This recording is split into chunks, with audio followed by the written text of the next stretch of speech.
I think most companies try to go replace the ERP, go try to Yeah. replace the CRM, and I don't think that's the right thing. And to your point, I think their processes need to be not even disrupted. Yeah. You just need to replace their processes, not their tools. Yeah. So that's the thing that I think I'm spending a lot of my time, as you said, but older industries are entrenched in a certain way because of a certain cultural challenges and also because of like they've had 20 years of doing this. Like they built the business and made $1 billion of revenue by doing something right. I can't go in and be like, hey, I'm going to change your ERP. You need a net new ERP. You need a net new CRM.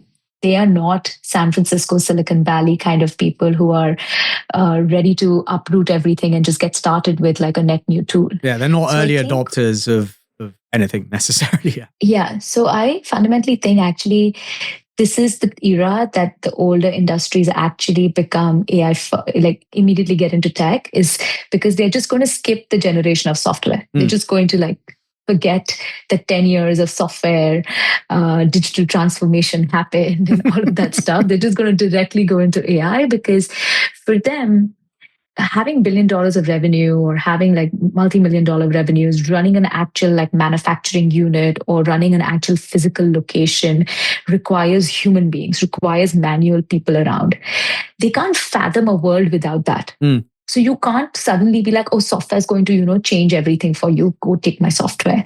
I think what you have to do is enable these manual workers to be able to do like, 20% of their work through agents, like, how we've created automations for ourselves, and 80% still do like, vigilance and reliability and security and all of that stuff to make sure that things get, because all of these older industries, if you really start naming them down, they're all critical industries.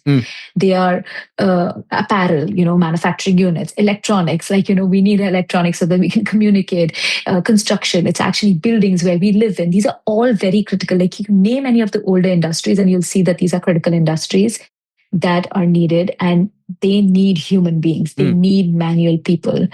What we have to do is think about how do we make that manual person's processes better or automate 20% of their workflow so that they feel better about their day and can now start thinking about like, hey, is this manual work the right work? Or is this, output the right output? Is this impact the right impact? So that's the piece that I think is going to happen with the older industries. They're just going to not replace and rip and replace any software. They're probably going to addendum or attach themselves to 20% efficiency versus 100% replacement.